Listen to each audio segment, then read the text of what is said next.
we have to start with is a fuel file that we've downloaded from the fuel company. Now, it's really important that that file is a CSV file. That stands for comma separated values, and you can't just change it if it's a different three-letter extension on the end. You can't just change that to a different extension to change the format of it. So don't go trying that.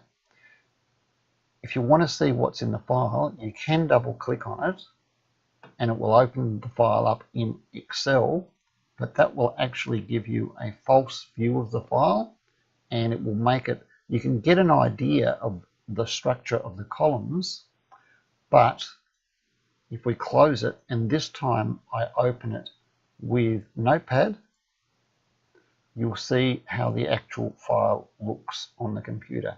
And here you can see it looks neat. We've got all the values separated by commas, and if we scroll to the end of the file, there's no funny ends of lines. Sometimes you will open the file up and it'll look like that at the end, and if you ever do, the quick way to fix it is just to highlight those, delete them, and make sure you've got a nice end of the file there.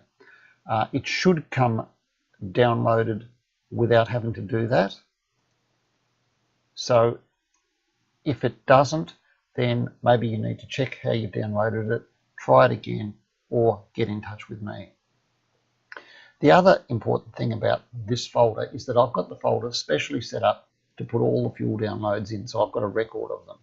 And you'll notice how I've named the file.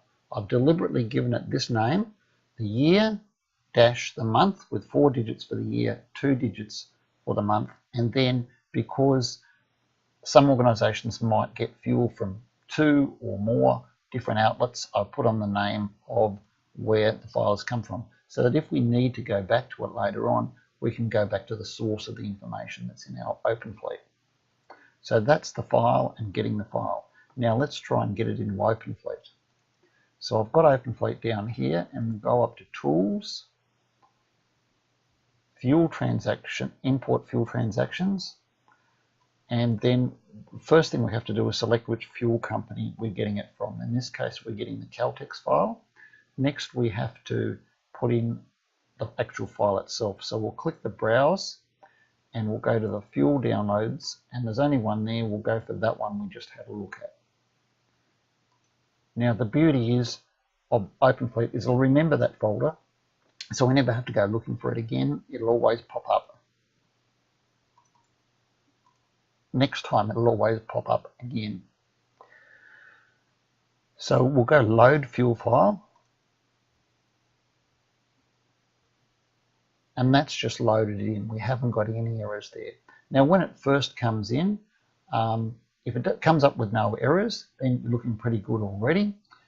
You can also have a quick scan and look that you've got registrations in the rego column, dates in the date column, and as you scroll around to the end, you'll find things like GST in the GST column, location supplies. If you find that they're incorrect or wrong, then your file format's probably wrong, and you need, again, to give me a call.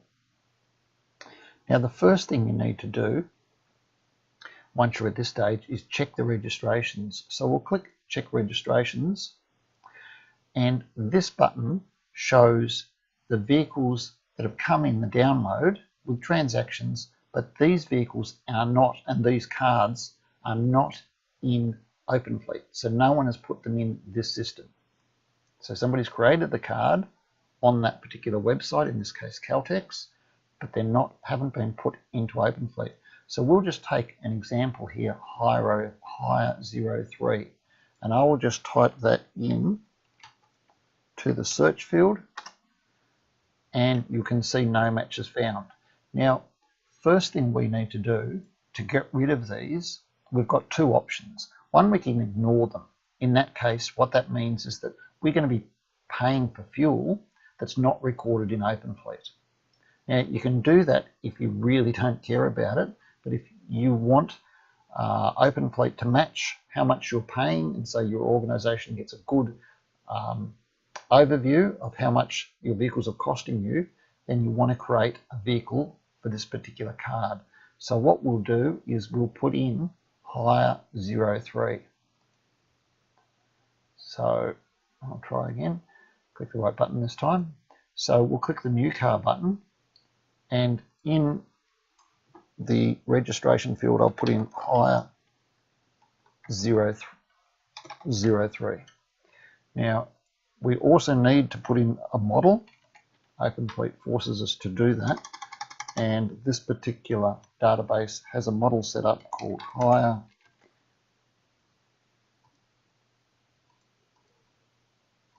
or vehicle.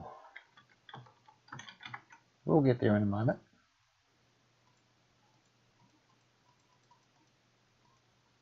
Maybe it doesn't have one set up. There we go. Hire. We have hire. So that's what we'll set it up as, hire. And we'll come down and we'll put in a purchase date. Otherwise the system thinks it's just on order. So we'll put in a purchase date of today. The other thing we should probably do is put in the card number. So the card number here is Caltex, and hire 03 is 701 7071 3400 7603 4031. Fingers crossed I've got that right, and we'll click save. Okay, so now when we go into OpenFleet and we'll click check registrations again. Now notice before I do, we've got hire 03 there. If I click check registrations, hire 003 transactions have all disappeared because now we've got a match in there. Now, what we really need to do is go through for every one of those and repeat what I've just done up there. It is, of course, important to make sure that card hire 03 exists and who's got it, because otherwise somebody in the organisation might have created a fuel card for themselves and be using it without permission. So the next step is to compare card numbers. And this screen tells us that we have some mismatches. It says that in OpenFleet, this car, B53LU, has this Caltex card. But according to Caltex database, they think that that car has that card. And that's what it means by no match. It couldn't find a match. If there is a match here, it will tell you what vehicle that card is actually in. So that now gives you the opportunity to sort out your cards. If somehow cards have gotten in the wrong place, or maybe a card's been lost or replaced, it gives you the opportunity to go through those and get them correct. And what you'll need to do is physically verify which card is where, and when it is, update in the appropriate place. So if it's this card is the correct one, then you'll need to go onto your Caltex website and update the card, that card for that registration. But if this card is in the car, then we need to do it in OpenFleet.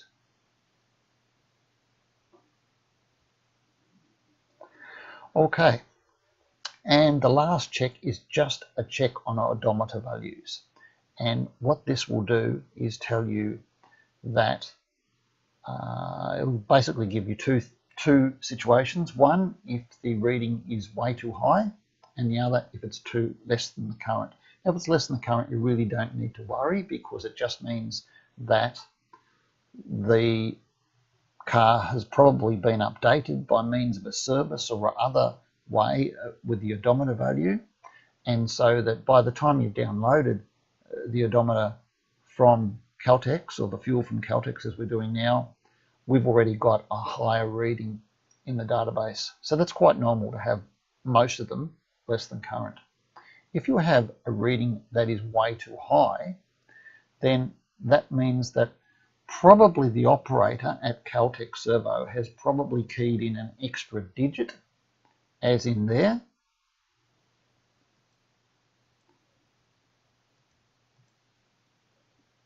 and we'll have to work out what happens. We'll keep our eye on that one. I'll write down C36MH and we'll have a look at that in a moment, and we shall see exactly whether that one,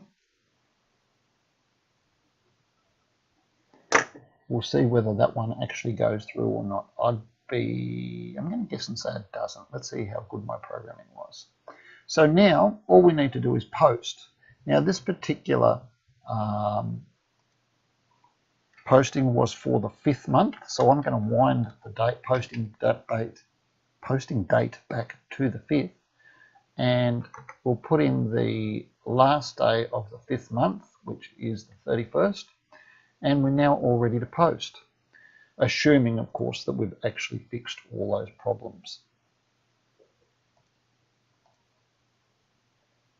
So we'll post it to see what happens, and it's posting those. Because we didn't fix those problems, those other transactions will get ignored and won't be uploaded, and the upload is successful. So now we'll go in and we'll just have a look at that vehicle that we wanted to follow up on, MH, and we'll open it up and we'll go and have a look at its expenses, and there it is. It has actually gone in, so we've made a note of it, so it's good to know, and the odometer reading has gone in. We can alter the reading in there to what the correct reading should be, or maybe that reading isn't so important, but in fact the odometer reading here is the important one. Now you'll notice actually what has happened is it hasn't actually updated it on the vehicle, because it has detected it's too high. So it's still got the last value in there, which is that one, but it didn't take that one because it's automatically had a wild step in the dark that that's too high. So OpenFleet has been really clever in what it's done there. Great. So there are also some reports that we can have a look at to see the results of our import. And perhaps one of the really nice ones we can see is the profit and loss monthly comparison. So if we open that up, we can immediately see the results of what was imported. We've only done May, which was what we just put in, and you can see what's gone in. We've got diesel, premium unleaded, and unleaded petrol, and we've got those totals there. Had we put it in for the previous months, they'd all show there, and we'd have a lovely comparison of what's gone in previous months. We can also double click on those to get the exact figures.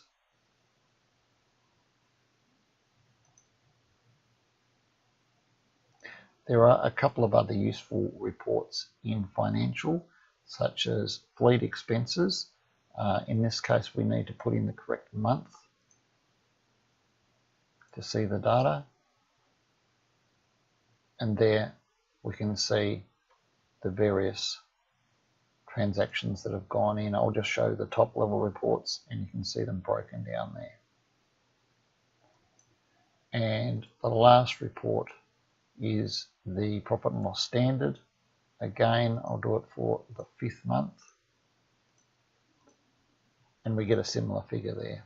So 3 different kinds of reports to look at the data we've just put in.